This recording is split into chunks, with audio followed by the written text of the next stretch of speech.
Nous avons demandé à M. Fofana Abdoulaye, ministre de la Santé de la Fédération du Mali, de bien vouloir nous dire s'il était satisfait des résultats de cette conférence.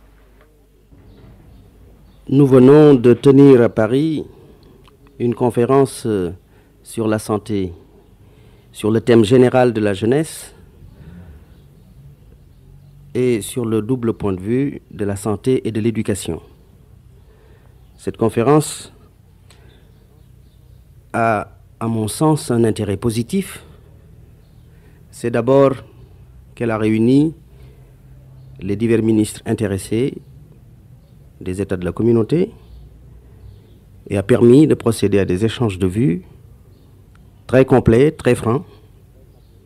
Et au cours de cette réunion, un certain nombre de principes a pu être dégagé. D'abord, la nécessité sur le plan de la santé publique de coordonner nos actions, surtout en ce qui concerne la lutte contre les grandes endémies. Et sur ce plan-là, les ex-territoires de l'AOF avaient déjà fait un effort appréciable à Bobo-Dioulasso. Nous nous sommes aperçus que cet effort a été apprécié sur le plan métropolitain et ce que nous avons mis sur pied en AOF, nous le tenons à la disposition de tous les autres États de la communauté qui en apprécieraient la valeur. Sur le plan de l'éducation, le thème général sur lequel se sont déroulées les conversations est essentiellement le problème de la relève du personnel. Ce problème de la relève est très important à la veille de la fermeture des classes et avant l'ouverture prochaine.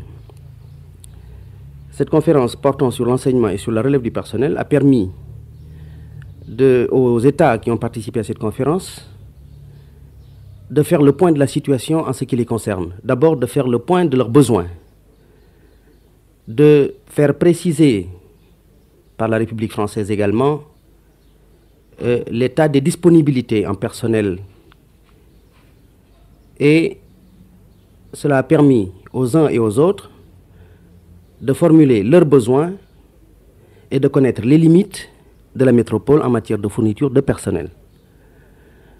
Le travail tel qu'il a été fait constitue un travail intéressant puisque, à l'heure qu'il est, chacun des États de la communauté, sans être assuré d'avoir ses besoins entièrement couverts, est tout de même en mesure de voir la plupart de ses besoins presque assurés d'être couverts.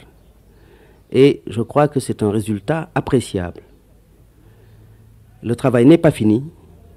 Les candidatures continuent à affluer. L'effort pour dépouiller ces candidatures demandera encore un certain temps. Mais d'ores et déjà, le ministère de l'Éducation nationale de la République française nous a donné l'assurance qu'elle s'emploierait du mieux qu'elle peut à assurer nos besoins en personnel avant la rentrée prochaine. Et c'est, je crois, sur cette impression très réconfortante qu'a pris fin la conférence portant sur l'enseignement.